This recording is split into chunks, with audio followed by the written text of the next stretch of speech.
Sebentar saya akan share screen. Sesi 6 Sejarah Gereja.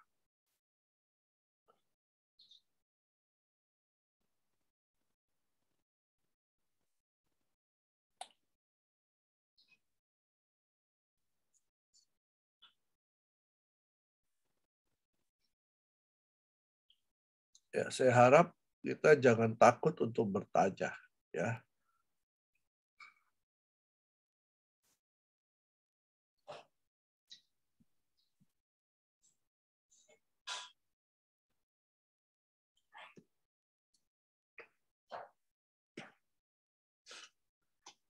Oke. Kita masih masuk di konsili, ya. Yang keempat ini kita pelajari konsili Kalsedon. Itu terjadi tahun 451 Masehi. Nah, konsili yang sudah diadakan, beberapa konsili yang sudah diadakan, tetapi tetap tidak bisa mengungkapkan secara tuntas keagnuman Yesus Kristus.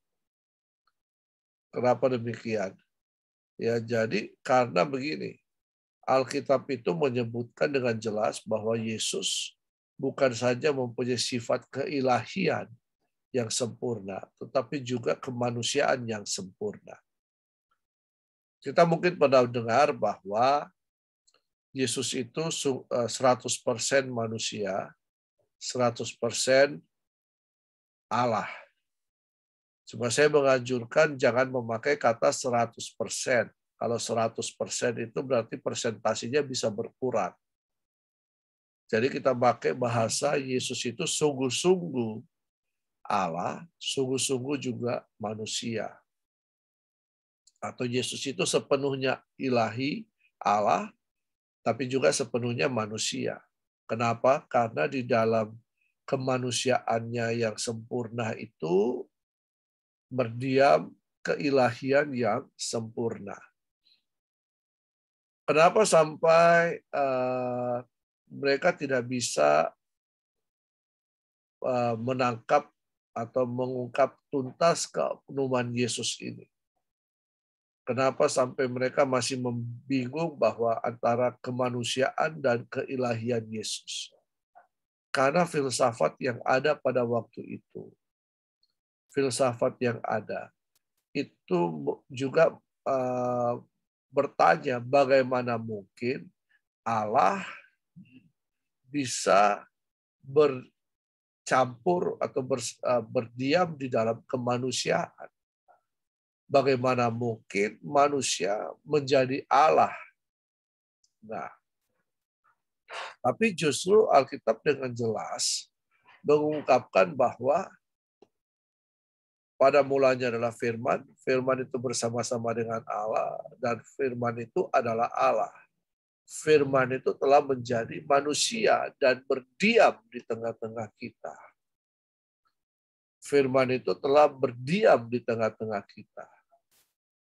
Nah, jadi berarti kalau kita bicara tentang konsep ini, bahwa ketika sang firman itu keluar dari Allah, masuk ke dalam rahim Maria, lalu kemudian Maria melahirkan sang firman ini dalam wujud kemanusiaan, Yesus sudah memakai tubuh yang sempurna karena tidak ada dosa di dalamnya.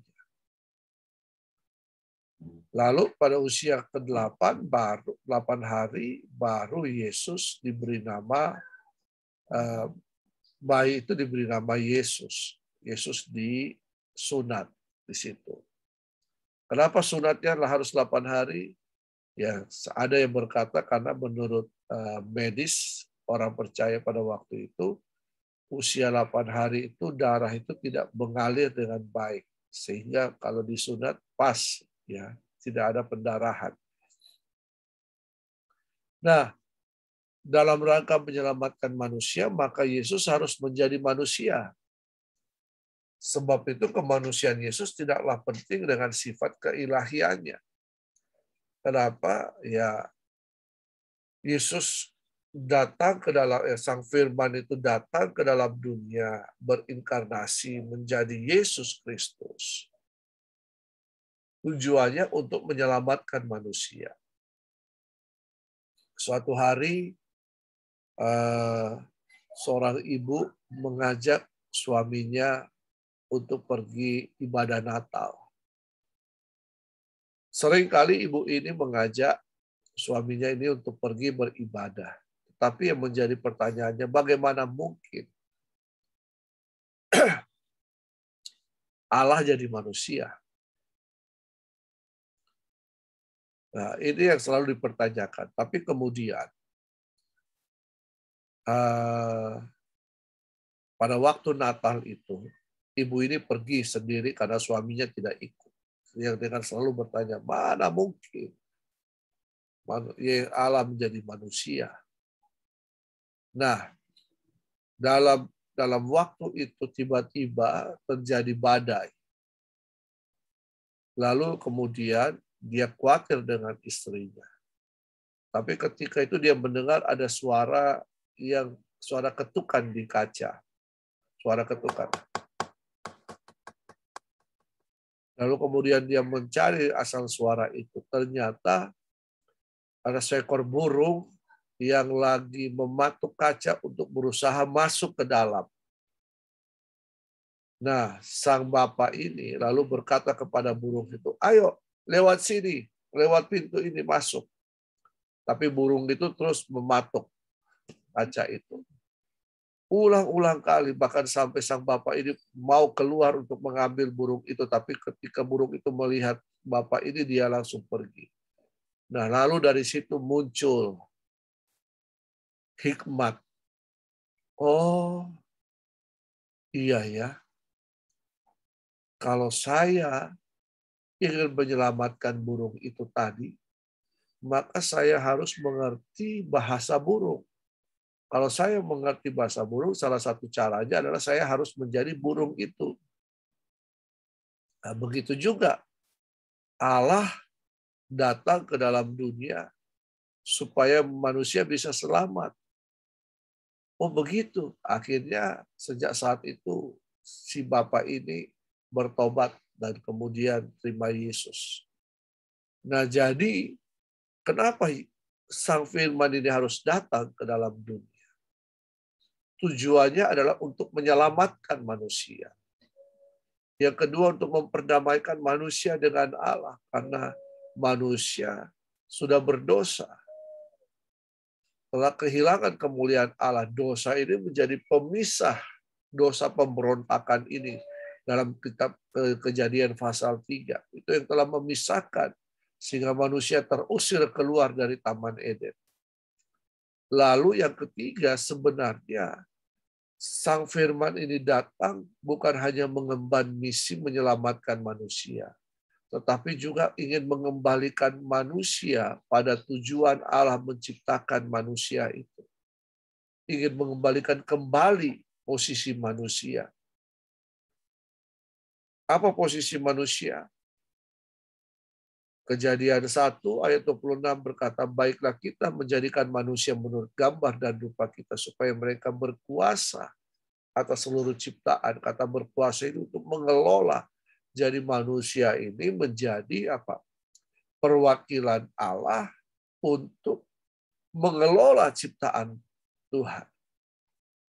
Manusia ini diberikan kuasa untuk apa? Untuk mengelola sehingga ketika Adam memberi nama terhadap binatang-binatang, binatang-binatang ini tunduk dan taat kepada perintah Adam.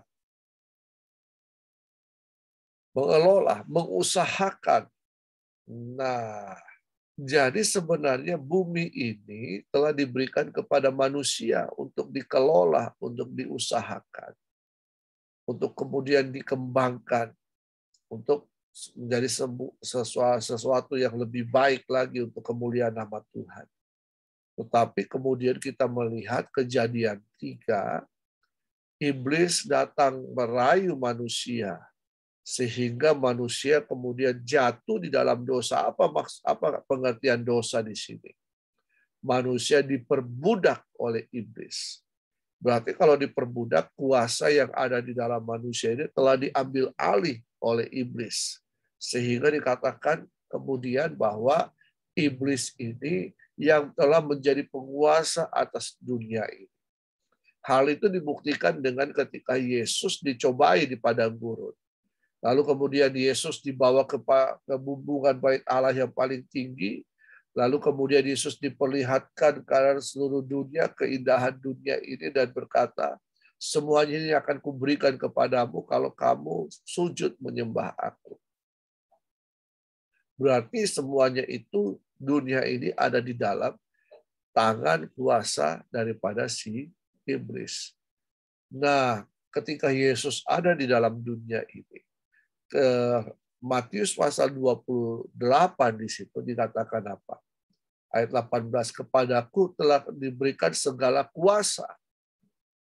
Artinya, Yesus telah merebut kembali kuasa yang telah diberikan yang telah diambil paksa oleh iblis dari Adam dan Hawa. Itu direbut kembali dan kemudian kuasa ini kemudian dikembalikan kepada manusia. Kepada siapa? Kepada orang yang percaya. Kisah Para Rasul 1 ayat 8 berkata, tetapi kamu akan menerima kuasa kalau Roh Kudus turun ke atas kamu. Dan kamu akan menjadi saksiku, akan menjadi wakilku di seluruh Yudea, Samaria, dari Yerusalem, Yudea, Samaria, sampai ke ujung bumi. Nah, jadi itu tujuan daripada Tuhan Yesus. Sang Firman itu adalah Allah sendiri. Nah, poin yang ketiga dari Konsili Kalsedon ini, sebagaimana perdebatan terjadi mengenai sifat keilahian Yesus Kristus, demikian juga dengan kemanusiaan Yesus dan hubungan antara keduanya. Maka terjadi perdebatan seru yang cukup memakan waktu dan energi. Ada yang berkata, dia Yesus ilahi, tidak mungkin masuk dalam tubuh manusia. Tidak mungkin manusia menjadi Allah. Tidak mungkin. Nah, ini perdebatan dua kubu ini. Tetapi bagi Tuhan tidak ada yang mustahil. Bahwa kemanusiaan Yesus itu adalah kemanusiaan yang murni tanpa dosa. Karena yang membuahi yang ada di dalam kandungan Maria itu tidak dibuahi dari Yusuf. Ya, tetapi dari Roh Allah. Nah, kata firman Tuhan, dari Roh Allah, sehingga Sang Firman itu masuk ke dalam rahim Maria. Tanpa proses persetubuhan, tanpa proses pembuahan. Sehingga tidak ada pertemuan antara, sel sperma dan sel telur Maria. Tidak ada pembuahan ini. Tetapi benih ilahi itu, Sang Firman itu masuk ke dalam rahim Maria. Lalu berproses di situ. Ya, 9 bulan 10 hari. Lahirlah. Nah, menurut catatan sejarah, Yesus lahir tanggal 24 malam menjelang 25. Sehingga kita merayakan di tanggal 25. Nah, pada akhir perdebatan diputuskan dalam konsili keempat yang diselenggarakan pada akhir tahun 451 Masehi, yang kemudian mengambil tempat di Kalsedon. Jadi, dalam konsili ini kemudian diputuskan tentang pengakuan keilahian Yesus. Dalam konsili ini diputuskan pengakuan bahwa Yesus beroknum satu, tetapi memiliki dua sifat, yaitu sifat ilahi yang sempurna dan sifat kemanusiaan yang sempurna. Hubungan antara kedua ini adalah tidak tercampur atau tidak terpisah dan tidak tertukar. Ya. Nah, kemudian pengakuan iman Nisea dan iman Kalsedon ini menjadi dasar penting bagi keyakinan iman Kristen. Oke. Jadi dalam konsili ini kemudian diputuskan bahwa Yesus, di dalam Yesus ini ada dua sifat, keilahian dan kemanusiaan dua-duanya sempurna. Lalu kemudian ada konsili Konstantinopel II tahun 553 Masehi.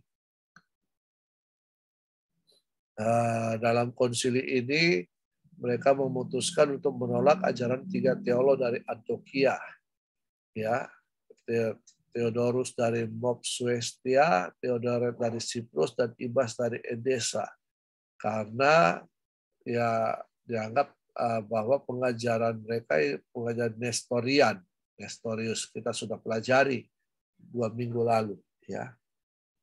Lalu kemudian ada konsili Konstantinopel III. Pertemuan ini menghasilkan keputusan mengenai ajaran monatesisme yang berpandangan bahwa Kristus hanya mempunyai satu kehendak, yaitu kehendak ilahi saja dan tidak mempunyai kehendak manusia. Nah, ini merupakan ajaran yang salah, karena pada konsili Kalsedon sudah diputuskan Yesus itu satu oknum, tetapi dia mempunyai dua sifat ilahi. Dua sifat, ilahi dan manusia, tapi keduanya sempurna. Nah, tapi ajaran monatisme hanya berkata bahwa Yesus itu hanya punya satu kehendak yang ilahi saja. Memang Yesus berkata dalam Yohanes pasal 3 dikatakan makananku itu ialah melakukan kehendak Bapa. Tetapi dalam kesempatan yang lain Yesus pun juga bisa merasa lapar, dahaga. Yesus bahkan berkata serigala mempunyai tempat, burung di udara mempunyai tempat untuk meletakkan kepala, tapi anak manusia, anak manusia tidak mempunyai tempat untuk meletakkan kepala. Ya, jadi Yesus pun mengakui bahwa dia adalah anak manusia, tapi juga dia adalah anak Allah. Kalau kamu mau melihat Bapa, lihat aku. Itu suatu pengakuan.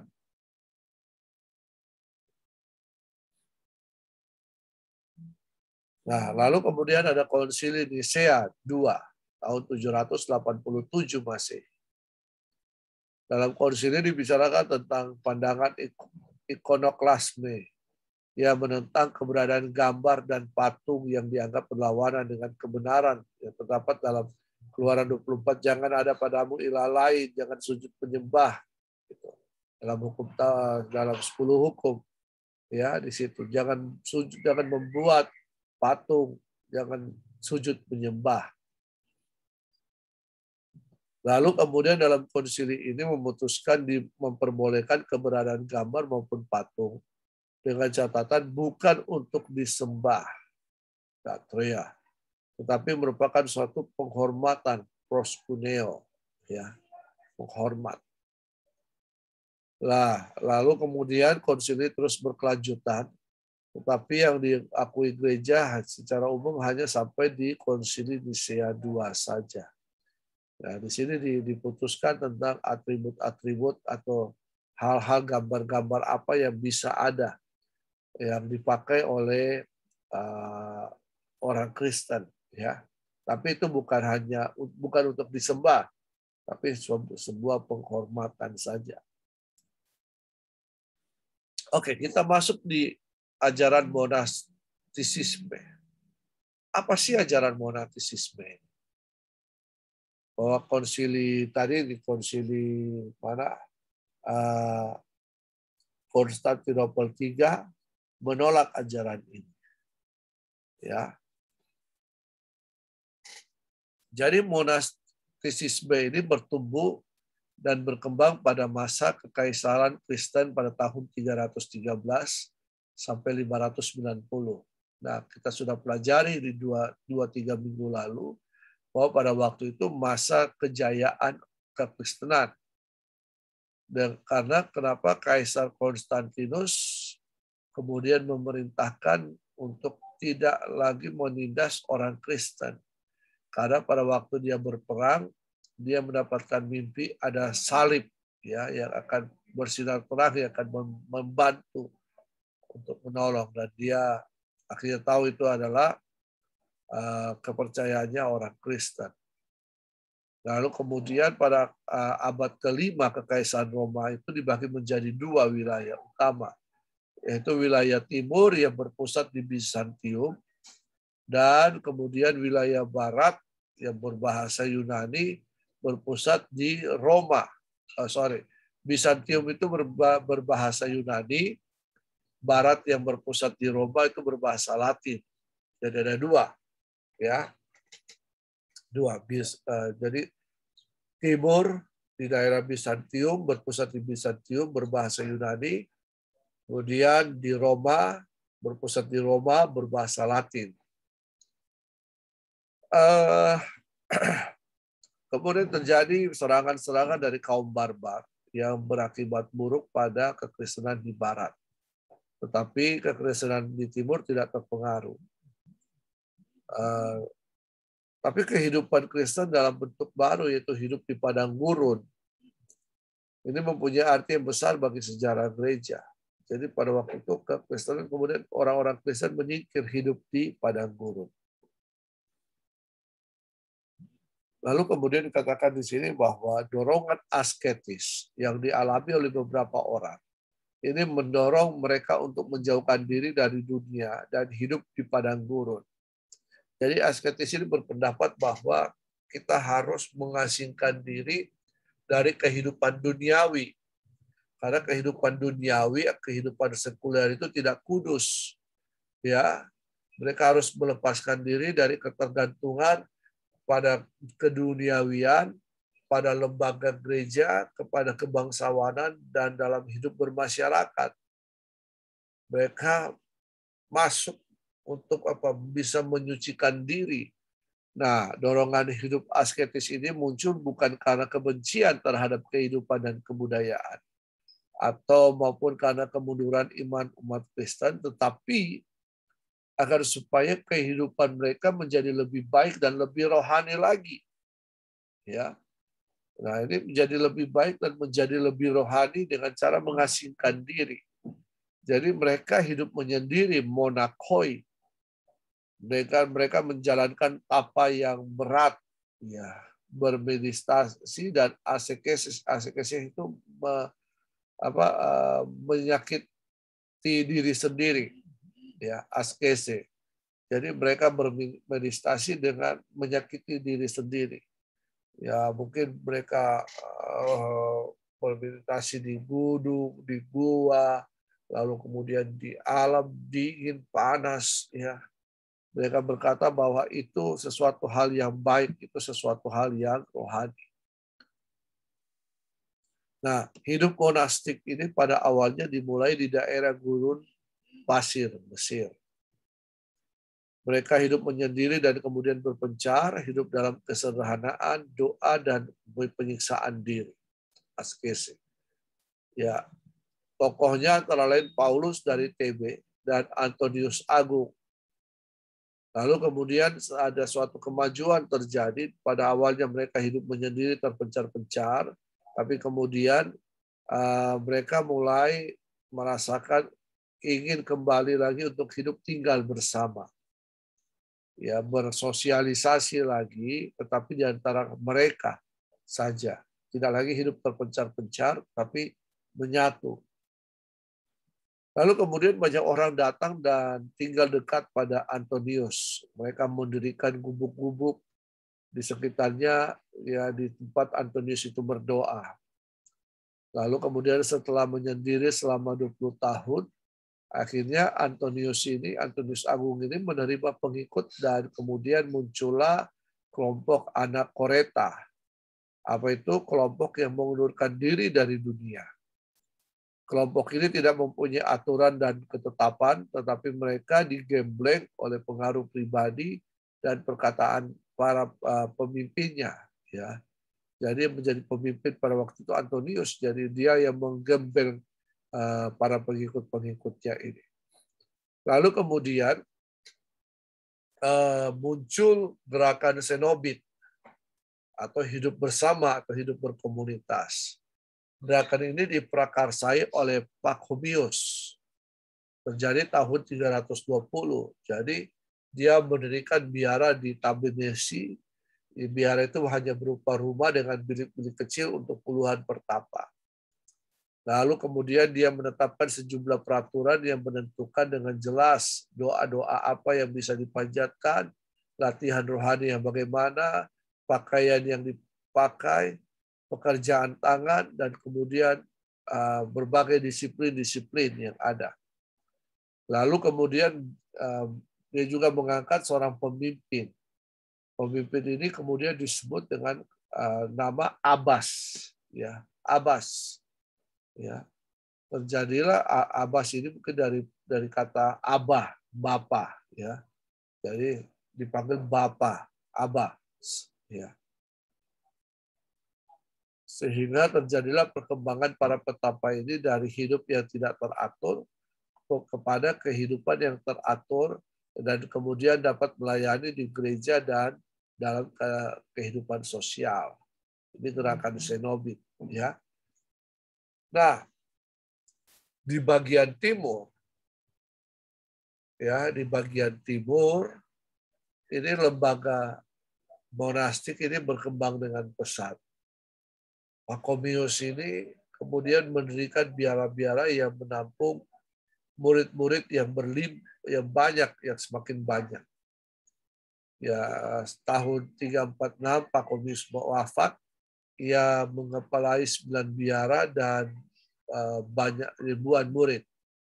Selain biara pria juga didirikan biara wanita. Jadi berdekatan. Nah, dalam biara monastik tersebar ini tersebar di Mesir, Palestina, dan Syria. Di Asia Kecil disebut Basilius Agung. Jadi penekanan daripada kehidupan mereka ini, mereka hanya hidup berdoa saja terus-menerus. Jadi tidak lagi memusingkan kehidupan duniawi. Yang penting mereka berdoa. Nah, selain itu, ia juga menekankan pentingnya hidup bersaudara, yang brotherhood dalam salah satu unsur untuk mendidik. Nah, di sini kemudian berkembanglah cinta kasih harus dikobarkan terhadap sesama. Dan kemudian juga wajib untuk memperdalam pengetahuan mengenai teologi. Bukan hanya sekedar kehidupan yang hanya berdoa saja, tetapi mulai ya cinta kasih kepada sesama, wajib untuk belajar pengetahuan teologi. Nah, lalu kemudian anggota-anggota pertapa pada zaman itu semuanya itu adalah kaum awam. Kaum awam itu dari umat yang biasa, jemaat-jemaat biasa. Lalu mereka berpakaian yang sama, seragam. Jadi pekerjaan mereka hanya berdoa dan kemudian kerja tangan. Kerja tangan, apa yang bisa dikerjakan oleh tangan itu pun sudah diatur, ya. Nah, hasil kerja tangan ini kemudian dipakai dan dijual untuk menghidupi mereka. Nah, jadi hasil itu dipakai untuk memelihara biara dan juga membantu orang miskin. Para imam ditempatkan sesuai dengan kebutuhan rohani. Bahkan Pakomius ini memindahkan imam dari kelompoknya supaya tidak terjadi penghormatan dan kesombongan begitu.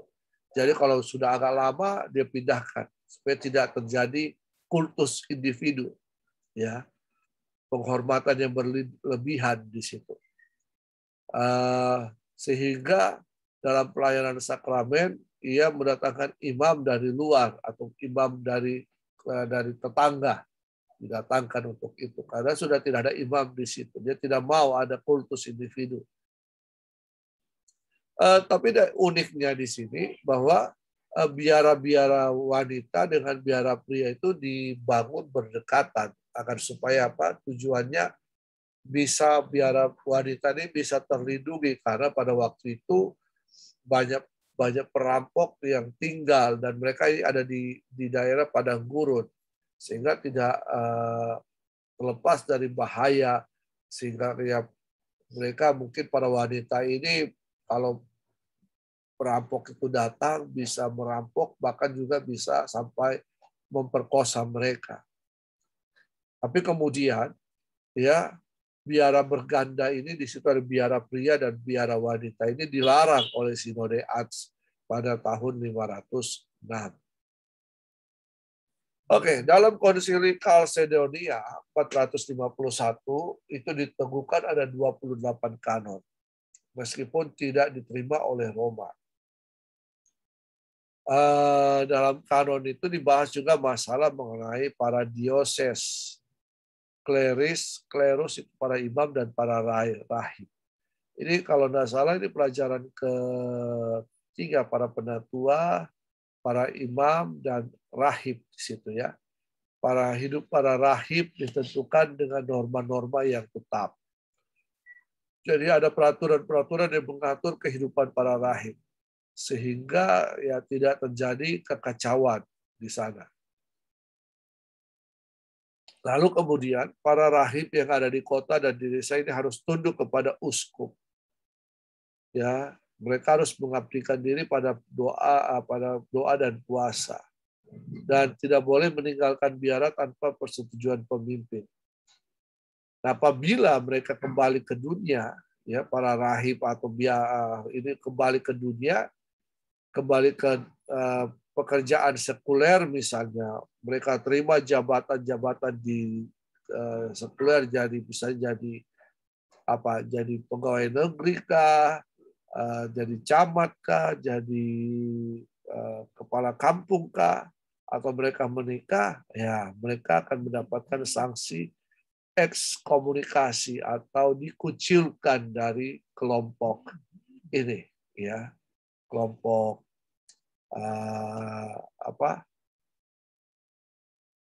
monatis ini, ya. Oke, sampai di sini ada pertanyaan?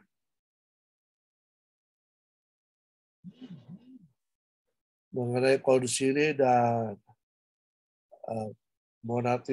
monastisisme ini.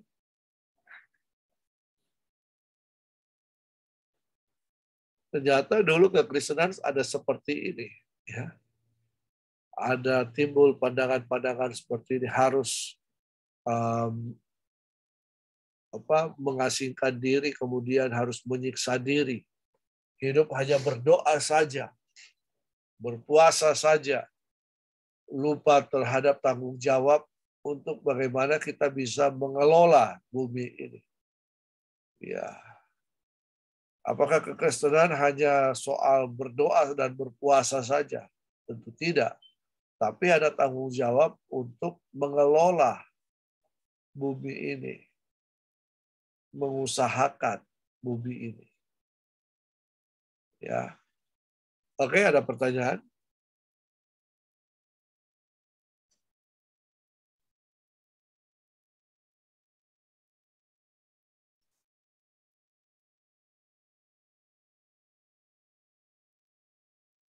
Silakan kalau ada pertanyaan.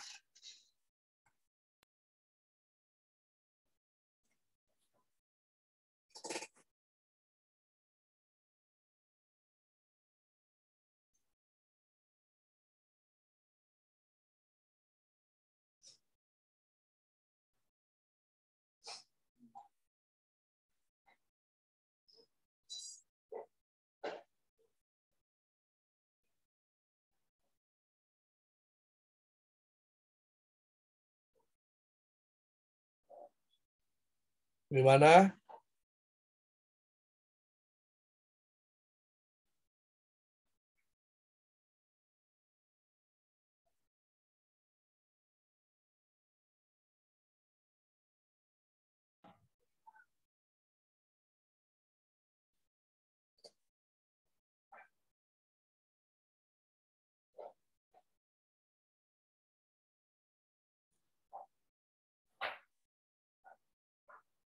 Ada yang ingin ditanyakan?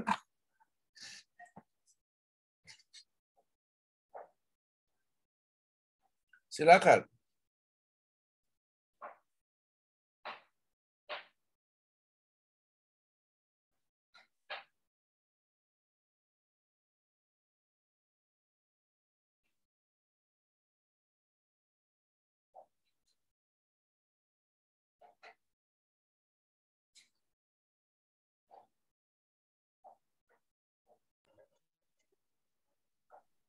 Pak, Ya, silakan.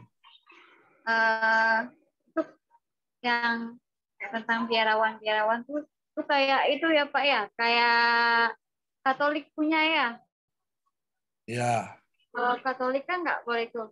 Nah, terus ada agama Kristen, tapi mereka nggak boleh sebut Yahweh. Bukan. Mereka hanya boleh sebut Yahweh, nggak boleh sebut Allah. Itu maksudnya menyimpang nggak, Pak? ya. Dibilang menyimpang atau tidak, itu sebenarnya dogmatika yang dipegang atau dianut oleh salah satu sinode atau gereja. Ya, nah kalau kita merujuk sebenarnya perkembangan kepercayaan orang Ibrani, ya kata Yahweh itu seharusnya itu hanya berupa huruf mati saja. Dan itu baru dikenal pada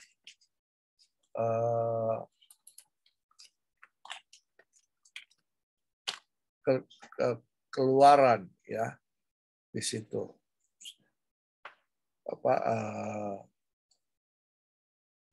dibilang rumput yang terbakar di situ. Coba ya, saya coba gambarkan. Jadi sebenarnya itu hanya berupa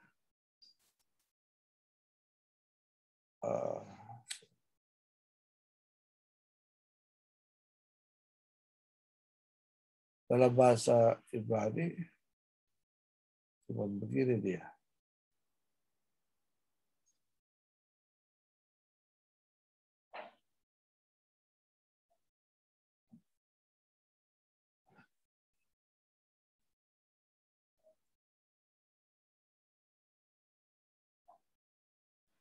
Yod, He, Vav, He. Yod, He, Vav, He. Ya, jadi kalau dalam bahasa Indonesia itu dituliskan begini. Kenapa ini? Sebentar ya. Tapi ada teman Pak, mereka tuh bingung. Kemarin cerita, saya bingung katanya mau percaya sama siapa, mau mengimani siapa, Yahweh atau Allah. Seolah-olah tuh apa ya, kayak ada dua gitu Pak. Jadi saya tuh bingung. Jadi beberapa hari tuh pikiran. Ya. Nah, jadi sebenarnya begini. Asalnya itu adalah ketika orang Ibrani, kepercayaan orang Ibrani awal, karena ini kan perkembangan nama ini menyangkut juga perkembangan kebudayaan. Ya, perkembangan kebudayaan. Jadi orang-orang Ibrani itu percaya El, Ilah,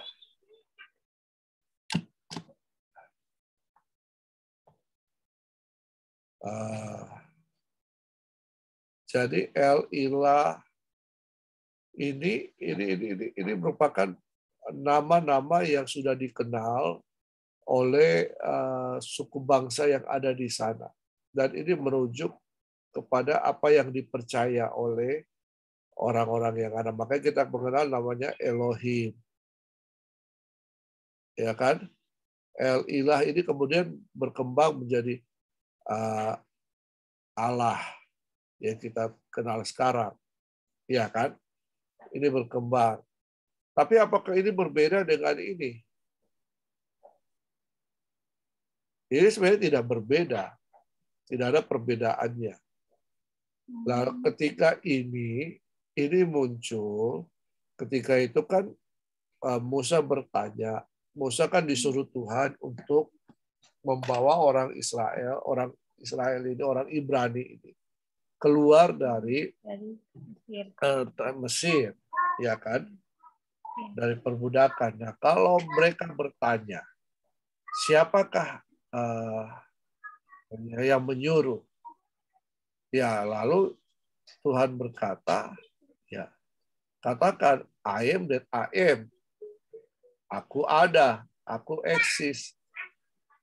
Nah, dari sini ini.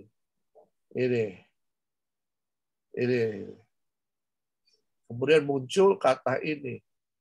Kata ini itu dari bahasa Ibrani, Yod, He, Vav, He. Ini. Dalam bahasa Ibrani ini muncul ini. Ini kemudian merujuk kepada I am,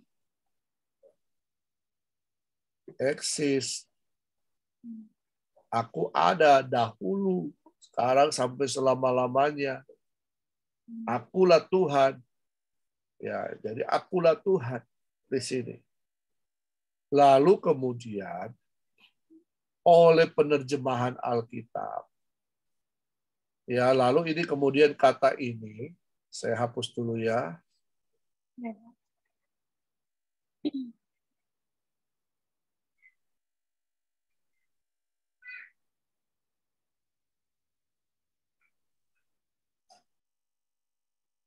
Kata ini tadi itu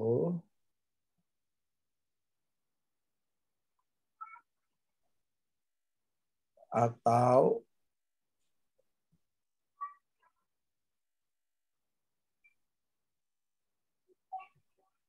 ini dalam penerjemahan Alkitab ini kemudian ditambahkan huruf hidup dari unsur kata Adonai menjadi yang kita kenal Yehova atau Yahweh. Nah, gitu. Nah, ketika orang Yahudi bertemu dengan kata ini, kalau dalam bahasa Ibrani tadi, yang ini tadi, ya toh, bertemu dengan kata ini, ya kalau kita lihat dalam bahasa Indonesia, dalam tulisan ini, mereka tidak menyebut YHWH atau YHWH. Mereka menyebut Adonai. Nah, mereka menyebutnya begini. Jadi ketika mereka membaca kitab suci Taurat itu, ketika bertemu dengan itu, mereka lalu kemudian menundukkan kepala dan tidak bersuara. Tapi dalam hati mereka mengucapkan kata ini, Adonai. Karena memang kata ini tidak bisa diucapkan. Ayo coba diucapkan menjadi sebuah rangkaian kata. Adonai. Bisa enggak? Nggak bisa. Ya, makanya dikatakan jangan menyebut nama Tuhan Allahmu dengan sembarangan. Iya kan? Ya. Nah, tetapi karena kepentingan penerjemahan Alkitab, maka diterjemahkan ini menjadi kata ini. Nah, lalu kemudian muncul sebuah aliran. Aliran yang berkata bahwa nama Tuhan itu adalah ini. Bukan Allah. Allah ini adalah nama Tuhannya orang Islam. Tetapi mereka tidak mengerti sejarah bahwa kata ini itu juga dipakai oleh 3 suku bangsa besar pada waktu itu. Ibrani, orang-orang yang ada di daerah Timur Tengah sana, itu sudah sejak sebelum peristiwa keluaran ini, sebelum mereka mengenal ini, ini sudah dipakai di sana. Ilah, elah, la, el, itu sudah dipakai di sana. Jadi kata ini sudah dikenal dari lama dan ini bukan milik. Nah, sekarang kaum muslim itu baru muncul tahun berapa? 600 Masehi. Mana lebih dulu, Kristen, orang Yahudi, Kristen, atau orang Muslim?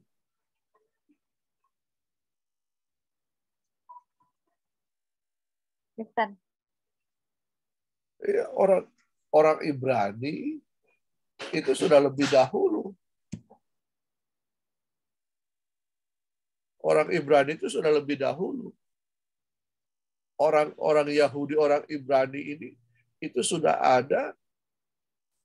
Itu nenek moyangnya mereka itu Adam dan Hawa. Sudah ada sejak itu. Dan mereka sudah mengenal kata El, Ilah, Elah, itu lah. Nah, jadi sebenarnya kemudian muncul satu sekte yang berkata hanya nama ini saja yang bisa dipakai. Nama ini, nama Allah tidak bisa dipakai. Apakah memang demikian? Ini baru muncul ini. Ini kan zaman keluaran. Tapi kemudian sekte ini baru berkembang ini menjadi sebuah bidat ini nanti kita akan pelajari ini semua. Makanya itu kan pelan-pelan kita belajar sejarah gereja ini.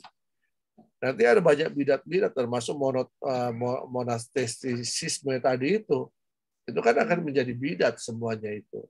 Lalu kemudian tahun-tahun 1980-an ini mulai muncul lagi gerakan ini. Padahal sebenarnya ini pun salah. Oke, saya ulang ya. Secara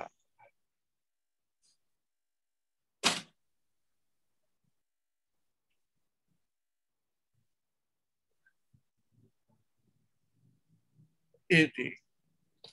Coba misalnya, ini kan ditambah dengan huruf dari Adonai. Adonai. Misalnya, namanya Ibu Vero saja. Ibu Vero. Lalu kemudian ditambah huruf lain. Misalnya, menjadi ditambah huruf di antara V dan E ditambah I. I. Terus antara E dan R ditambah T misalnya. Nah, terus ada R. Ditambah antara R dan O ada apa? Ada A misalnya, baru O. Samakah antara Vero dengan ini? Metro. Sama enggak? Enggak. Nah, begitu juga dengan ini.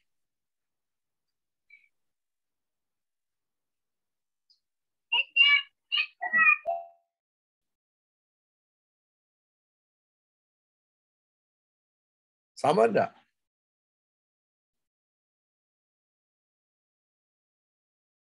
Yang asli yang mana?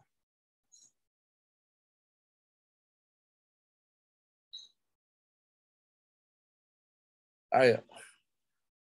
Yang asli, pengucapan aslinya yang mana? Yang ini toh. Yang benar yang ini toh. Betul toh? Ini hanya penambahan. Ini bukan sesuatu yang benar, tetapi kemudian ini diperbolehkan. Tetapi tidak menjadi dasar bahwa ini adalah sesuatu yang benar. Yang kemudian kata ini kemudian menjadi sesuatu yang salah. Nah, jadi kalau begitu mana? Dua-duanya bisa. Dua-duanya bisa dipakai. Nah, kalau begitu berarti kata ini dalam bahasa Inggris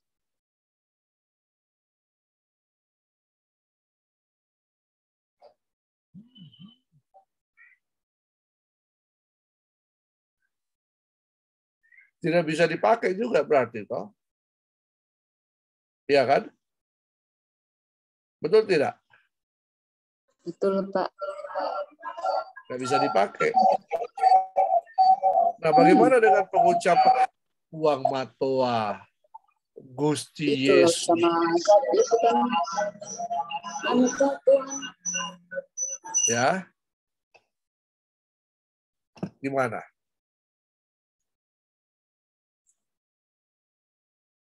Nah, kalau saya rujuk-rujuk lagi dalam sejarah kita, dalam sejarah ini geografis apa semuanya ini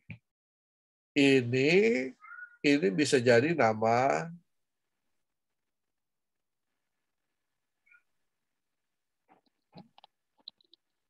Allah. Oh, Dewa. saya. Nah, karena begini, ini pun juga seperti itu. Karena orang-orang pada zaman itu memberi nama sesuatu kepada apa yang dia sembah.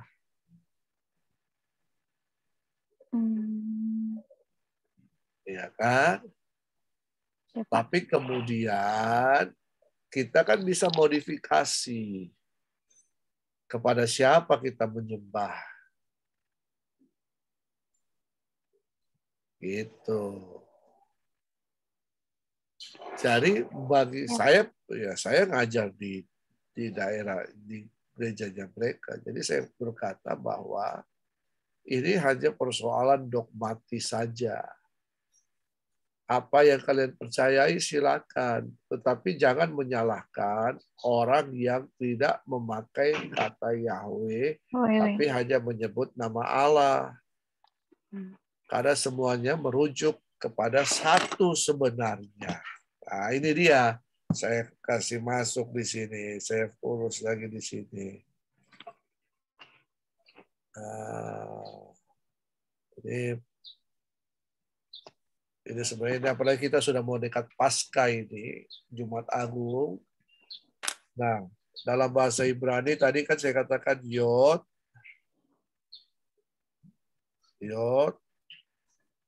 He, Vav,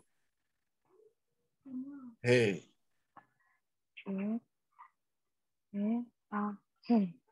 Ya. Yod. Oke. Nah, kata Yod ini dalam bahasa Inggris itu dilambangkan dengan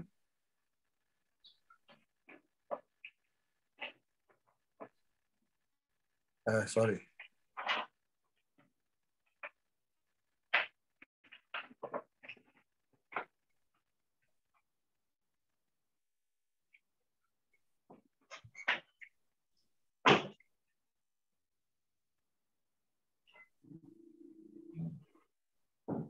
Apa gini?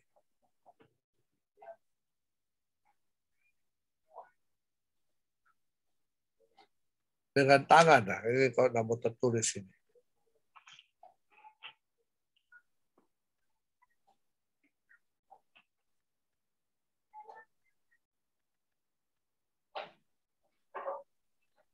Hand, tangan. Nah ini itu seperti jendela. Lihat, behold. Ini itu paku. Ini sama, behold. Lihat. Jadi apa? Lihat tangan, lihat paku. Tangan siapa yang terpaku? Yesus. Lihat tangan, lihat paku. Tangan siapa yang terpaku? Yesus. Tangan siapa yang terpaku? Yesus. Oh, Iya.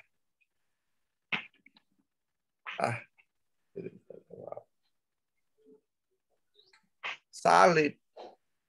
Yesus. Jadi ini VH tadi itu sebenarnya merujuk kepada satu pribadi. Pribadi siapa? Yesus. Pribadi siapa? Yesus. Yesus. Hmm. Nah, baca. Tuhan Yesus pun mengajarkan doa apa? Apakah kepada Yahweh atau kepada Allah? Apa dia bilang? Bapa kami. Bapa kami yang di dalam surga. Surga. Iya.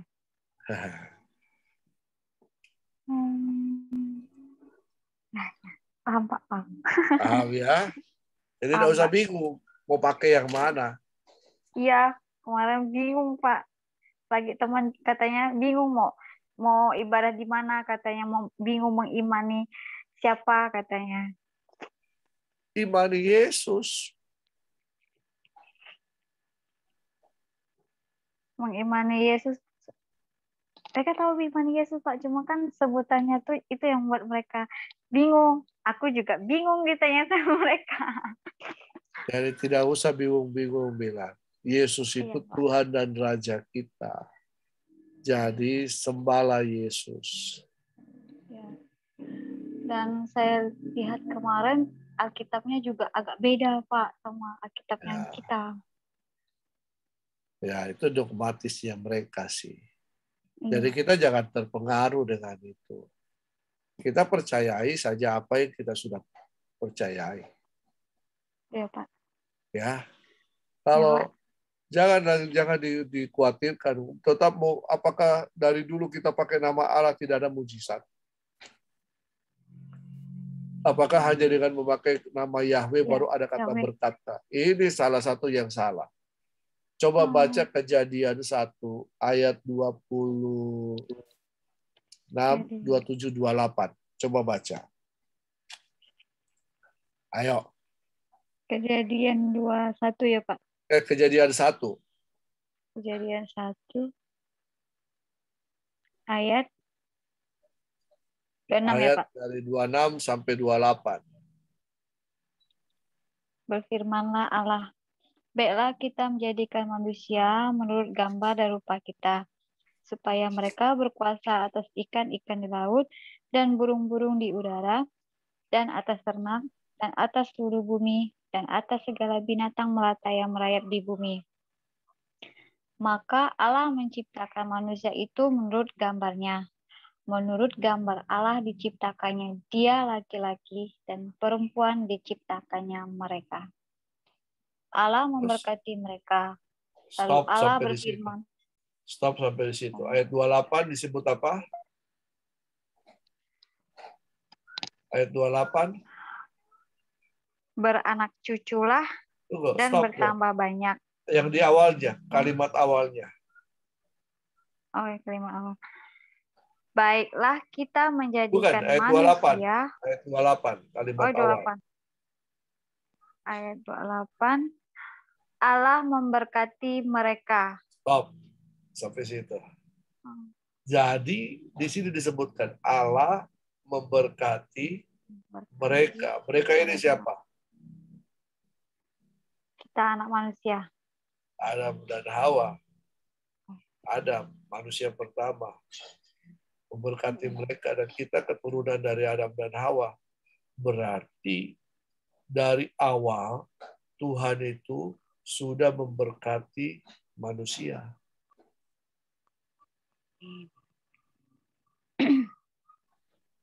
Jadi tidak usah lagi kejar-kejar berkat.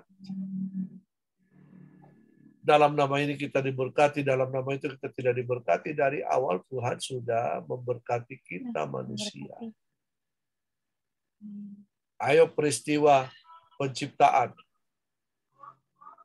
Manusia diciptakan hari keberapa? 6. Hari ke-6. Kenapa bukan hari pertama?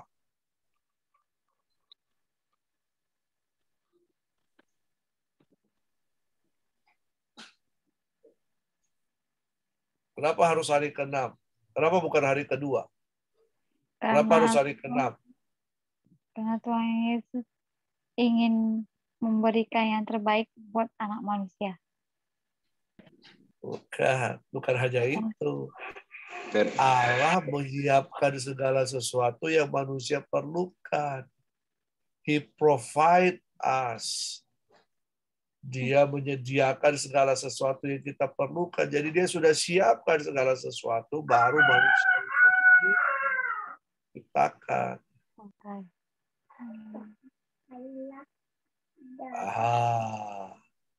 Jadi sebenarnya tugas kita itu hanya melakukan kehendaknya.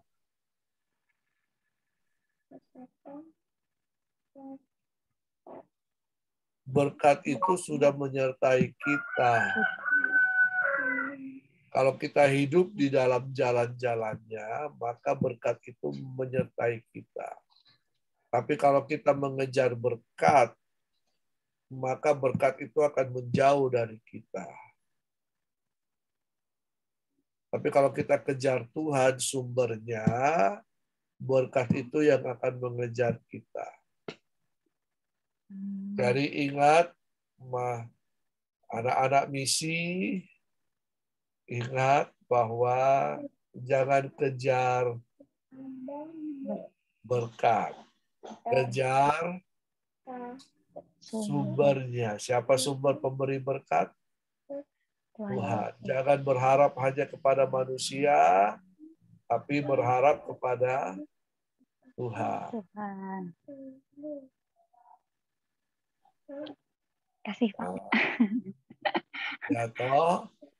Ya. Jadi sudah terjawab ya? Ya Pak. Kasih Pak. Sama-sama. Oke, ada.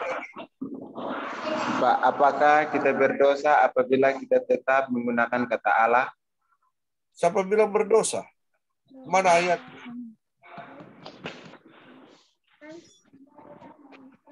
Ada ayat yang bilang kamu berdosa kalau kamu memakai nama Allah. Tidak. Ada berdosa?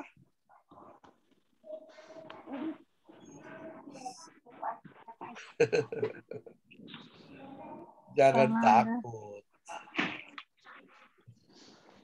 Lu mau pakai apakah? Kalau orang Ambon bilang apa? Tete manise. Orang Toraja bilang puang matoa. Orang Jawa bilang Gusti Yesus. Orang Dayak bilang apa?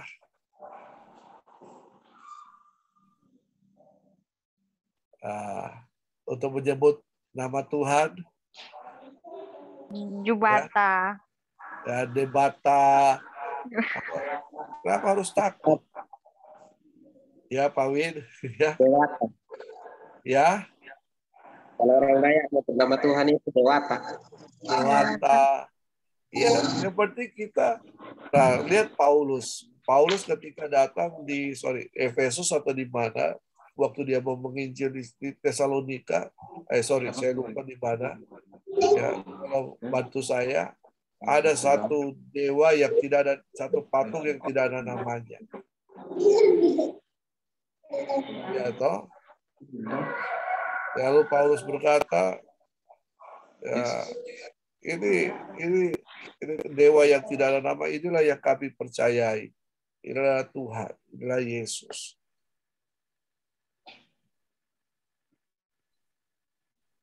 Kalau kita bertobat percaya Yesus, semua penyembahan kita itu tertuju kepada Yesus.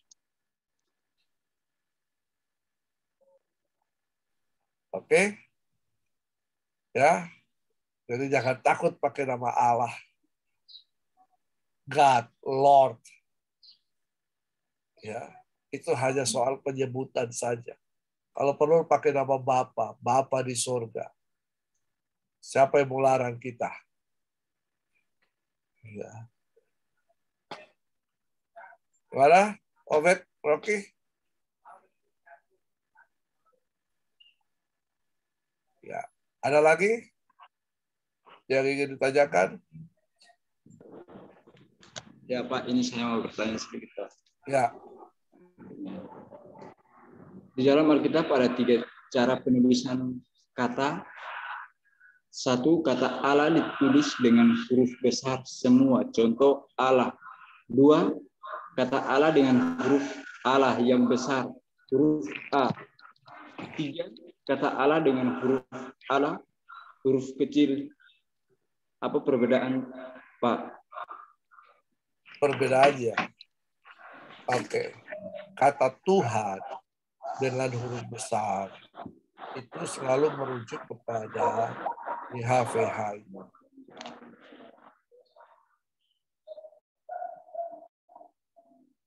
Jadi ada yang merujuk kepada Elohim, ada yang merujuk kepada Yahweh atau YHWH. Itu. Ada juga yang merujuk kepada Tuhan, huruf kecil. Yang kita tuankan. Master kita. Itu. Ya.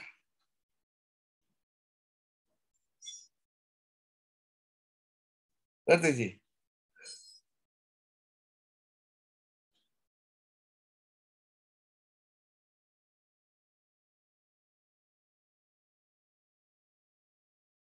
Mengerti sih? Ya saya bilang tadi.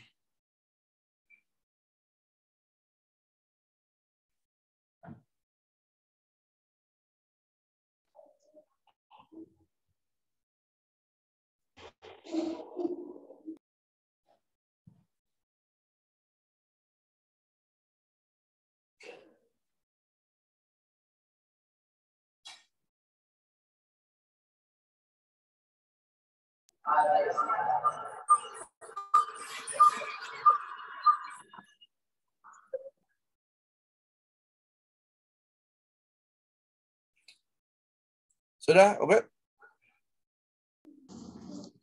Ya, makasih Pak. Ya.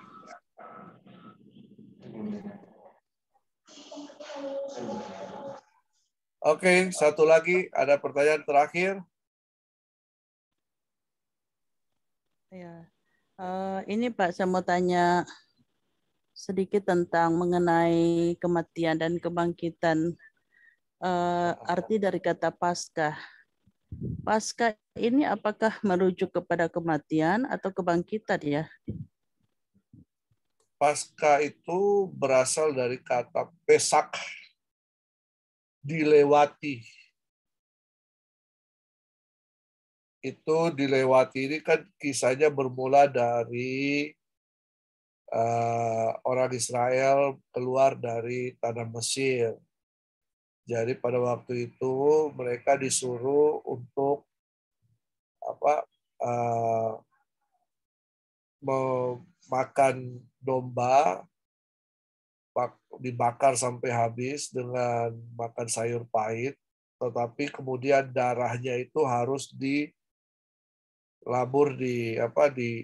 dicet di pintu, tiang pintu.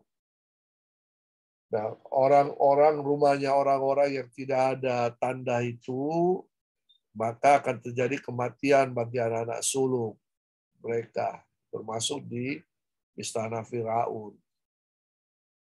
Lalu berkembang di situ Paskah itu. Paskah itu hari raya, kita mengenalnya dengan peristiwa pengorbanan. Nah, jadi itu Paskah itu berarti dilalui, ditolong oleh Tuhan. Nah, dari situ. Nah, jadi tadi menyangkut pertanyaan Ibu Feni, apakah itu peristiwa apa, Bu? Apakah itu kematiannya atau kebangkitannya yang disebut Paskah? Sebab banyak kan penggunaan kata sekarang, oh Paskah itu mulai pada saat kematiannya. Tapi ada yang mengatakan Paskah itu pada saat kebangkitannya. Oke. Kira-kira menurut Ibu Feni dari kisah yang tadi, kata Pesak itu menyangkut yang mana? Kalau melewati sih, kalau menurut mungkin kebangkitan. Tapi kalau menurut saya Paskah itu mulai dari kematian lah ya. Kalau ini menurut saya pribadi lah. Ya kan peristiwa itu harus, kenapa sampai dilewati? Kan harus ada domba yang dikorbankan, yang disembeli, darahnya yang harus dilabur di tiang pintu kan. Lalu daging domba itu harus dimakan, kalau tidak habis harus dibakar sebelum pagi, ya kan, sampai habis. Nah, itulah peristiwa Paskah. Sebenarnya Paskah kan ada beberapa sering saya dengar hamba-hamba Tuhan yang mengatakan pada saat kebangkitan mereka katakan oh ya Paskah. Pada saat kematian mereka katakan itu Jumat Agung. Tapi kalau bagi saya pribadi Pak ya, pengertian saya kematian dan kebangkitan itu adalah satu paket yang disebut Paskah. Ya. Tidak bisa membedakan oh kematiannya itu Jumat Agung. So nanti kalau kebangkitan baru kita sebut Paskah. Gimana tuh Pak ya? Itulah sebab saya katakan Paskah ini gimana sebenarnya? Hamba Tuhan kok katakan kematian itu bukan Paskah, dinamakan Paskah. Itu kematian itu Jumat Agung. So nanti kebangkitannya baru dikatakan itu adalah Paskah. Jadi cocok Bu, peristiwa kematian dan kebangkitan itu satu rangkaian, bukan satu hal yang dipisahkan. Gitu. Bagaimana orang-orang Israel ditolong? Ya harus ada pengorbanan dulu. Apa yang dikorbankan? Anak domba. Ini melambangkan siapa? Melambangkan Yesus, domba Allah.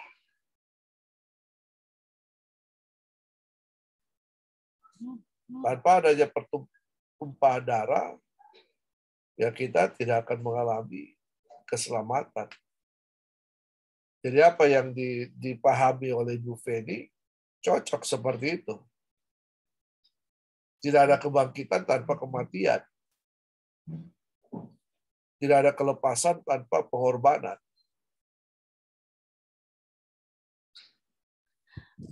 Sebab begini Pak, saya hanya bingung saja kalau ketika hamba-hamba Tuhan, apalagi hamba Tuhan yang senior-senior yang sudah hebat-hebat kok mengatakan, oh pas kematian itu Jumat Agung. So nanti kata waktu kebangkitan ini baru mereka katakan Paskah. Jadi saya sendiri agak bingung juga gimana nih ya mereka katakan apa mereka Paskah itu tidak dari kematiannya itu disebut sudah Paskah sampai pada kebangkitannya Pak. Ini coba Ibu lihat sebenarnya sih di Google sudah ini, tapi di Alkitab sih Google bilang begini. Dalam Wikipedia, Paskah adalah perayaan terpenting dalam tahun liturgi gerejawi Kristen. Bagi umat Kristen, Paskah identik dengan Yesus, yang oleh Paulus disebut sebagai anak domba Paskah. Jemaat Kristen hingga saat ini percaya bahwa Yesus disalibkan, mati, dan dikuburkan, dan pada hari ketiga bangkit dari antara orang mati. Jadi Paskah itu merupakan suatu rangkaian antara kematian dan kebangkitan. Nah, kebiasaan memang sih kita sering menyebutkan Paskah itu perayaan pada hari yang ketiga, ya hari Minggu itu hari kemenangan. Ditandai dengan kalau anak-anak sekolah Minggu itu lomba cari telur Paskah. Ya itu hanya kebiasaan turun temurun lah Bu, gitu. ya, kebiasaan turun-temurun. Tetapi Alkitab tidak menyatakan demikian. Alkitab menyatakan bahwa Paskah itu satu rangkaian peristiwa dari pengorbanan Yesus, kematian Yesus, dan kebangkitan Yesus. Itu satu peristiwa. Mereka merayakan apa? Mereka ketika orang Paskah ini mereka merayakan kelepasan orang Israel dari tanah Mesir yang harus ditandai dengan pengorbanan itu.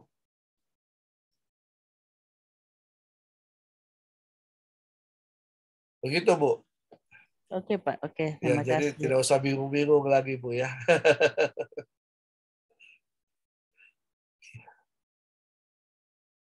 Ya, oke.